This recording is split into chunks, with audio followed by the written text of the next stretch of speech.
Praise the lord. అందరూ బాగున్నారా? ఈరోజు ఉదయకాల సమయంలో దేవుడు నీతో తేటగా మాట్లాడుతున్న మాట, దేవుని యొక్క వాగ్దానాన్ని వినడానికి సిద్ధంగా ఉన్నారా? దేవుడు నీతో నాతో మాట్లాడును గాక. చూడండి, దేవుని యొక్క వాక్యాన్ని మనం ధ్యానం చేద్దాం. కీర్తన గ్రంథం 3వ అధ్యాయం 1వ వచనంలో ఈ రీతిగా రాయబడతా ఉంది. యెహోవా, నన్ను బాధించువారు ఎంతో విస్తరించి ఉన్నారు, నా మీదకి లేచువారు అనేకులు.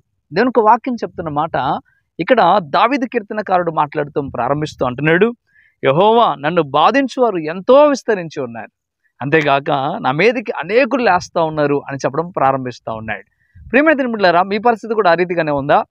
దావీదు ఎంత ప్రేమించాడో అంతమంది పగబట్టారు. దావీదు ఎంతమందిని దగ్గర తీశాడో అంతమంది పగబట్టాడు. కడుపును పుట్టిన వాళ్ళు పగబట్టారు, రాజైన సౌలు పగబట్టాడు, శత్రు రాజ్యాల వారు పగబట్టారు, ఎంతోమంది పగబట్టారు.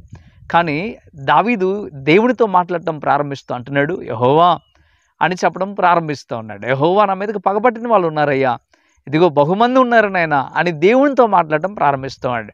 నీ మీద పగబట్టిన వారి గురించి ఎవరికి చెప్తా ఉన్నావు?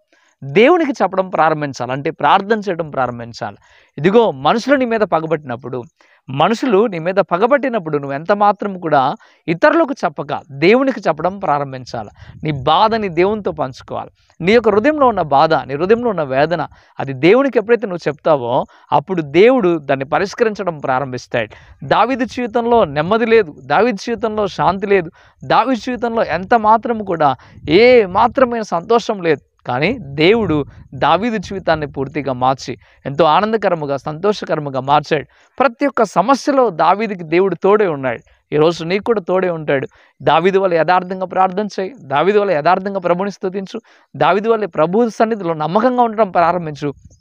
దేవుడు నీ పట్ల మేలు చేస్తాడు. ఈరోజు నీ శత్రువుల మీద నువ్వు విజయం సాధించలేవు. ఇదిగో నువ్వు పగబట్టిన వారి మీద నువ్వు విజయం సాధించలేవు.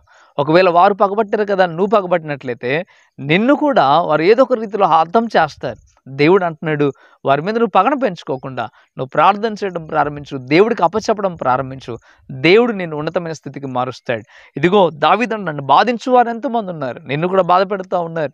భయంకరమైన బాధలు నువ్వు ఉన్నావు, కానీ ఆ పరిస్థితుల్లో నువ్వు ఉన్నప్పటికీ కూడా దేవుడు తప్పక నీకు సహాయం చేస్తాడు, నిన్ను బలపరుస్తాడు.